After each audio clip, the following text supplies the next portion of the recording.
Bom, mas é que se a gente conseguisse chegar, se a gente conseguisse chegar nisso aí, quer dizer que a gente também já consegue fazer umas outras coisas mais foda. O que nos leva pro que tinha de tema, na verdade, do programa. Eu sei que tem mais pergunta aqui, mas antes disso, que é, pô, tem vida lá fora? E esse é um tema que eu tenho gostado muito de ouvir e assistir coisas sobre isso. Porque, sei lá, a verdade é que a maioria das coisas que eu vejo é especulativa, né? Que é tipo, como poderia ser se acontecesse tal coisa, então... É isso aí. Porque é meio que o que a gente tem nesse sentido, né? Mas, porra, aquela ideia... Teve uma coisa que a gente tava conversando aqui mais cedo, que era... Beleza, quando a gente fala de ter vida fora da Terra, vida provavelmente tem. Mas e vida inteligente? Tá legal, mas o que a gente chama de vida inteligente e o que a gente chama de vida? E aí foi uma paradinha que a gente tá pensando aqui.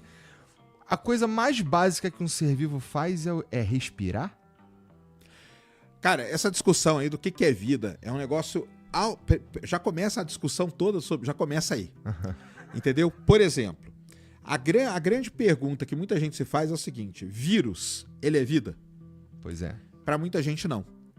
Porque o vírus, ele não consegue sobreviver sozinho. Uhum. O vírus precisa chegar numa outra célula, jogar o material dele na célula, porque é o vírus, né, que causa gripe, Covid e tudo mais.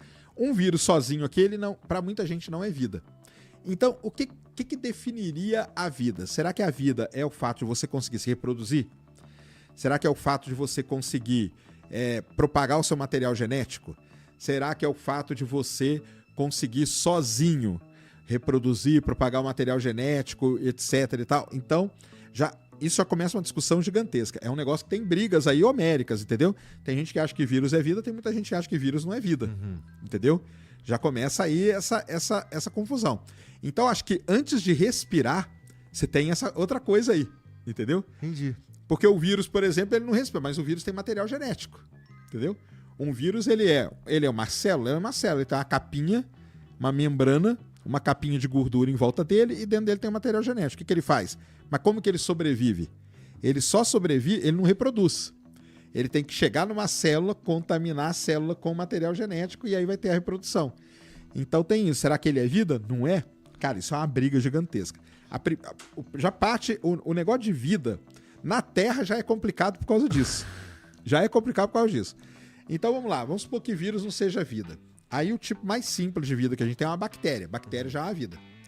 Então a bactéria já vive sozinha, ela já se reproduz, entendeu? Ela já consegue transferir, propagar, né, a espécie dela, vamos dizer assim, propagando o material genético dela e tudo mais. Então a bactéria seria um tipo de vida. E aí você começa a ter vidas mais complexas, vidas pluricelulares, até chegar em alguma coisa que seja uma vida bem complexa mesmo, algum bicho, alguma coisa assim, até dar um salto gigantesco e chegar na gente. E a gente considera... Qual que é o grande problema disso aí? Que muita coisa a gente faz comparado com a gente mesmo. É errado pra caramba. Mas isso tem um nome, chama-se antropocentrismo. Tudo que a gente vai falar de vida, a gente põe como exemplo a espécie humana. Porque nós somos o único tipo de vida que a gente conhece no universo. Por exemplo, é baseado na experiência que a gente tem de uma civilização mais avançada, encontrar uma menos avançada e destruir, tipo portugueses, espanhóis e tal, que a gente acha que quando a gente encontrar uma civilização mais avançada, ela vai destruir a gente. Quem diz que o cara vai se comportar do mesmo jeito? É verdade. Mas a gente não tem parâmetro. O único parâmetro é o nosso. A única régua que a gente tem é a nossa régua para medir. Entendeu? Total. Então quando a gente vai procurar qualquer coisa, a gente tá procurando alguma coisa parecida com o que a gente conhece. Exatamente. Né? Pode ser que a vida seja uma outra coisa totalmente diferente. É o lance da teoria da Floresta Negra, que é a teoria do medo. Mas medo baseado em quê, cara? Nós é que temos medo. Quem disse que a outra civilização vai ter medo? Bom, eu tenho certeza que se eles que acharam a gente, eles não têm nenhuma razão pra ter medo, de fato. Né? Exatamente. Mas, então, mas é muito interessante isso aí, porque... Esse antropocentrismo, ele pode atrapalhar. Porque a gente pode estar olhando aqui, ó, sempre a vida como a gente conhece. A vida baseada no carbono, precisa ter água, precisa ter lá os elementos químicos, determinados elementos químicos, precisa ter energia, precisa ter um monte de coisa. Pode ser que tenha uma outra vida aqui, ó, que a gente tá nem de olho nela. Então tem gente que defende isso, Aham. entendeu? Por Aí- exemplo, a vida baseada no silício. Será que ela pode existir? Porque o silício e por que o silício, né? Primeiro, por que a nossa vida ela é baseada no carbono? Por que Por não é quê? um outro elemento, Por cara? quê? Porque o carbono ele é um elemento que ele consegue fazer 4 ligações e gerar cadeias longas e muito fortes, que são os hidrocarbonetos. Então você tem hidrocarboneto que é tipo C20H tanto, 10. C15H8. É uma Significa coisa, que são 20 carbono. 20 carbonos, 10 hidrogênio, 20 carbonos e não sei quantos hidrogênios e tal.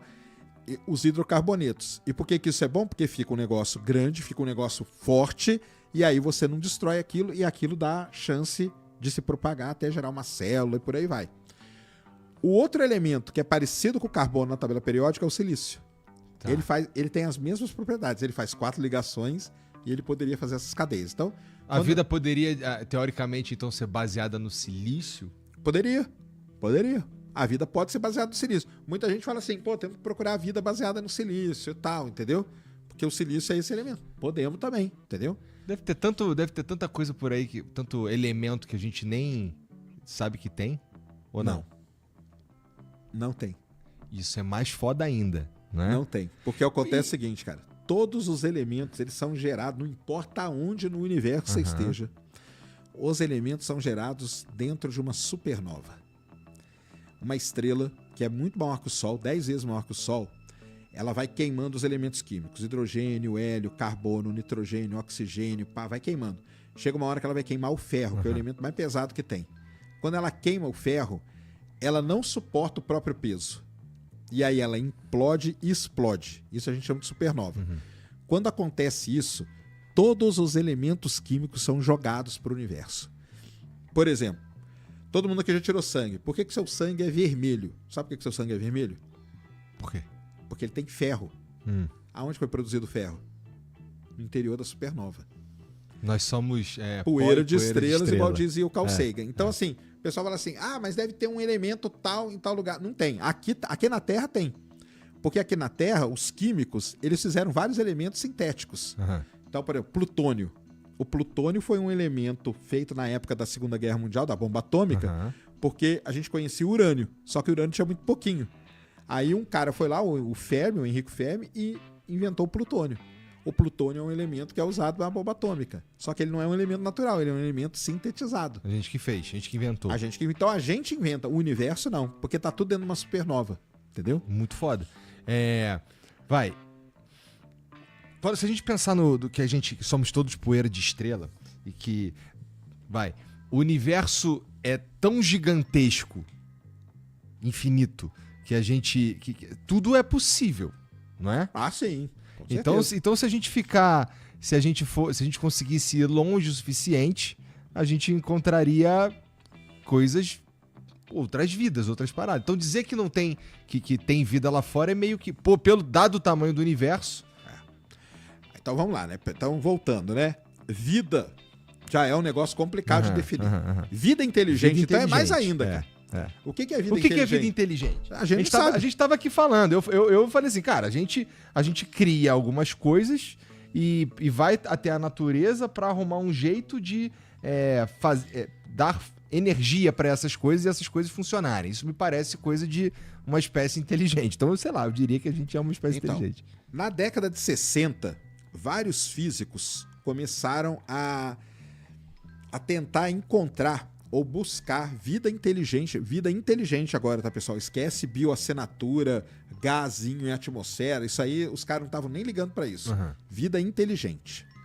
E aí eles, de algum ponto eles tinham que partir.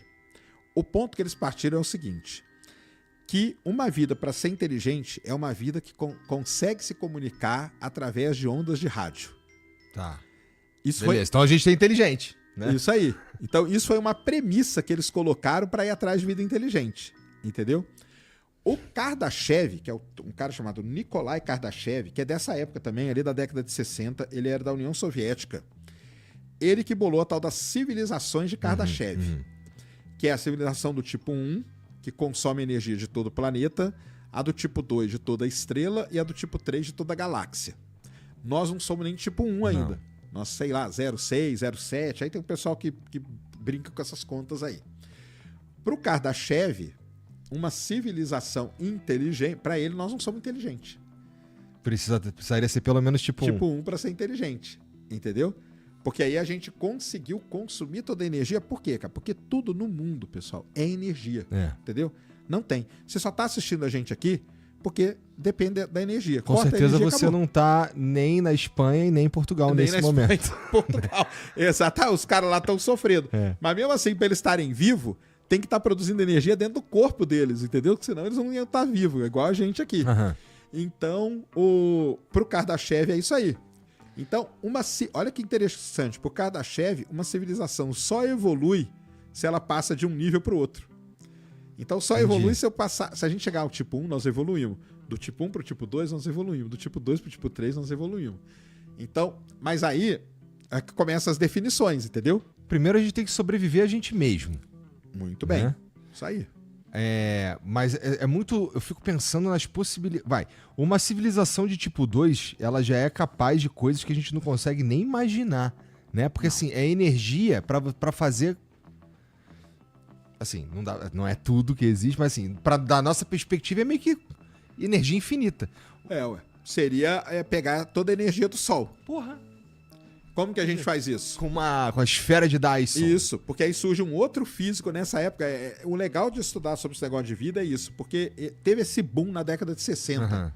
Porque apareceram vários físicos bolando soluções para essas coisas, entendeu? E a única solução que considerada de certa forma viável para extrair, porque é a única que eu vejo. Todo mundo quando vai falar a gente precisa pegar a energia da estrela. Os caras só falam esfera de Dyson, e tem um outro nome que acho que é Dyson Swarm, que é, sei lá. Isso aí, porque às vezes não precisa ser uma esfera, né? Você pode posicionar placas. Uma porrada de placas ao redor do Sol, por exemplo, e dali você consegue tirar toda a energia do Sol ou de qualquer estrela. Isso aí mesmo. O pessoal chama disso. E aí os caras, eu já vi uns caras teorizando que dá pra fazer umas armas muito sinistras com isso daí. Imagina. Teorizando em todas as loucuras que dá pra fazer. Mas a gente ainda tem... é que tem umas perguntas... Então, aí esse cara aí, só pro pessoal entender, ele chama-se Freeman Dyson, tá? Então, olha só que legal. O que nós temos hoje? Hoje tem muitos projetos sérios que tem grana pra caramba, não é pouca não, que tentam procurar esferas de Dyson pelo universo. Será que nós já achamos?